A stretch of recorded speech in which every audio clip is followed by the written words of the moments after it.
I work as a model, content creator, and wardrobe stylist. I'm 36 years old, living in Jersey City, and I make about $100,000 a year.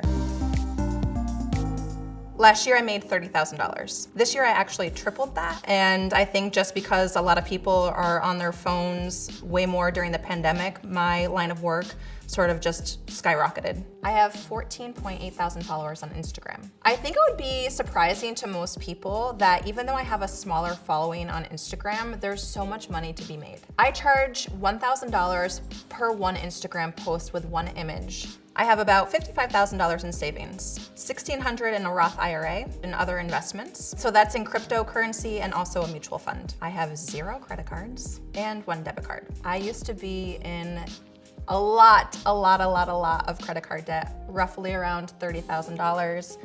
I had no way to get out until I found this nonprofit organization where they take your credit cards, they reduce all of your APR finance rates, and you get out of the program in 5 years. And so I'm completely out of all of that credit card debt. After taxes, my take home is about $7,000 a month. $1,500 a month goes to rent, $615 a month goes to car payments and car insurance, $112 goes to utilities. I spend $200 on monthly subscriptions. That leaves around $4,573 a month to spend. Here's my last debit card statement. My most frequent purchase is definitely clothes. The reason why I purchase so many clothes is because I do a lot of fashion hauls and try-ons on Instagram and YouTube. I probably return about 50 to 75% of the clothes that I buy. I spend $37 at The Gap, $51.74 at Nasty Gal, $39.99 at Abercrombie & Fitch, $43.24 at Nordstrom Rack, and $99.90 at American Eagle. A lot of people think that being an influencer is cool because you get a lot of free stuff, a lot of free clothing, a lot of free gear.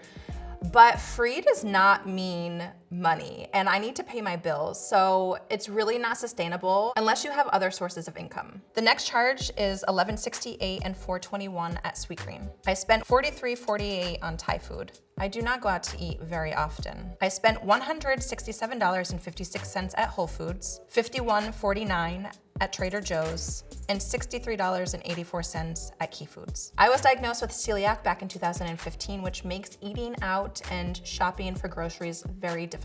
So I tend to go to not only one grocery store, I go to 3, sometimes 4 to get all the things that I need. I spent $19.95 on Casting Networks. Casting Networks is an online service for models and actors to self-submit. I submit probably up to 20 to 30 times a day. And for therapy, I spent $25. Self-care is really important to me, and I typically spend $85 on a manicure every 3 weeks. It's super important because it's part of my business. I have to have, generally speaking, nude colored nails when I go to set when I'm booked for modeling gigs. I spent $135.82 at the SLS South Beach Miami Hotel. I had gone down to Miami to help out a friend and her boyfriend for a basketball tournament, and then I spent a couple extra days at the SLS by myself. I spent $180 on a pair of amazing Dolce Vita boots. I would never have ever spent this much money on a pair of boots before, but now that I feel like I'm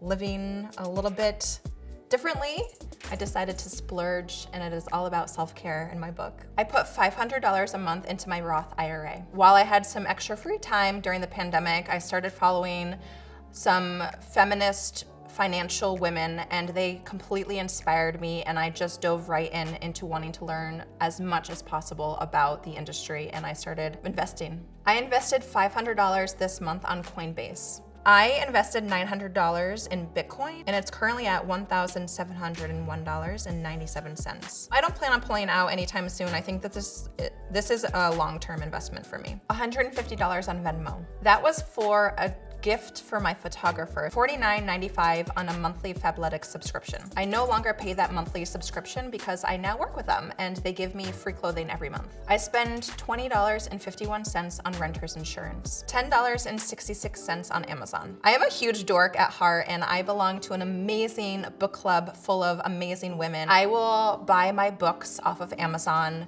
but I try to buy hardcover books, and I try to buy them used. I spend about $25 a month on getting my laundry done. Because I don't have a washer and dryer in my apartment, I take it to get it done every 3 to 4 weeks. $58.16 on an edible arrangement. This was for my sister-in-law's birthday. It was a gift. $25 on Starbucks. Buying coffee is definitely a treat for me. It's not something that I spend money on often. I spent $115.14 on health insurance. So I essentially didn't have health insurance for probably 5 or 6 years. What made me get health insurance is probably my mother.